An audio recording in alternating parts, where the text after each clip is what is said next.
Python का second program शुरू करेंगे।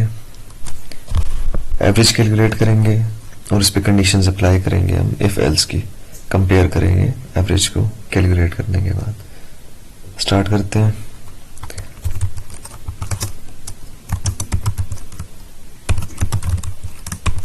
सबसे पहले हम यूजर से इनपुट ले लेते हैं। 3 नंबर्स की इनपुट लेते हैं।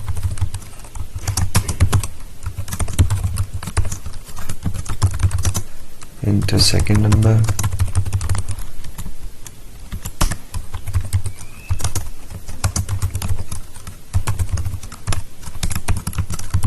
enter third number। 3 नंबर्स की हमने इनपुट ले लिया।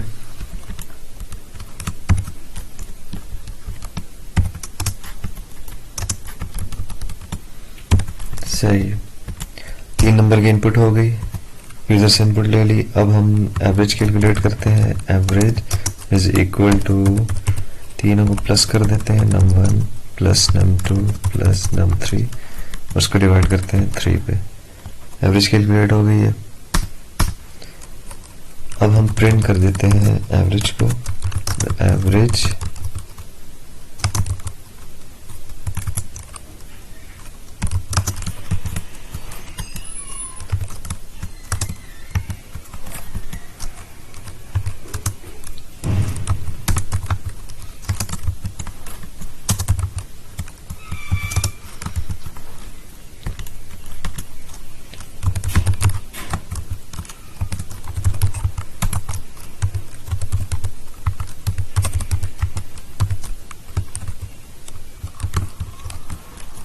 यहाँ पर हमने एवरेज प्रिंट कर दी है।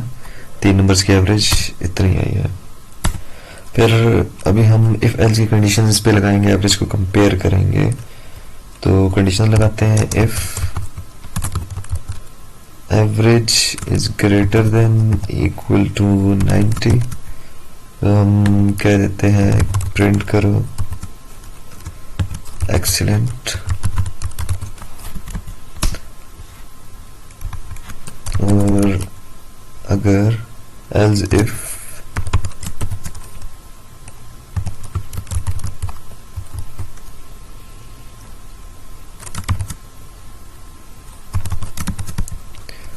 और अगर 80 से 90 तक रेंज के दरमियान कोई आता है तो प्रिंट कर दो वेरी गुड। या फिर 70 से 80 के दरमियान अगर आता है तो प्रिंट कर दो गुड।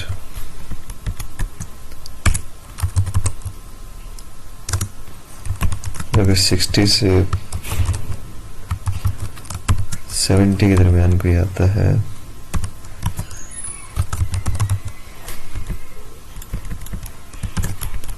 प्रिंट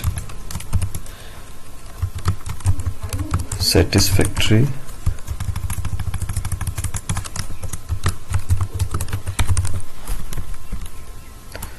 सही।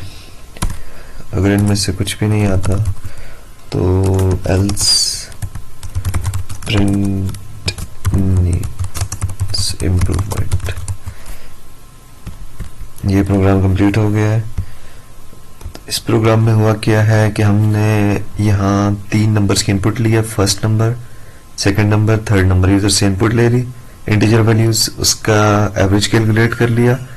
3 नंबर्स का एवरेज कैलकुलेट हो गया। फिर प्रिंट कर दिया एवरेज। उसके बाद एवरेज को हमने कंपेयर किया कि एवरेज अगर 90 से ग्रेटर या इक्वल है तो एक्सीलेंट प्रिंट कर दो। एल्स इफ अगर 80 से 90 की रेंज में है तो वेरी गुड प्रिंट करो। अगर 70 से 80 की रेंज में है तो गुड प्रिंट कर दो। और अगर 60 से 70 की रेंज में है तो सेटिस्फैक्टरी प्रिंट कर दो। और अगर इसमें से कोई रेंज भी नहीं आ रही तो एल्स प्रिंट कर दो नीड्स इंप्रूवमेंट।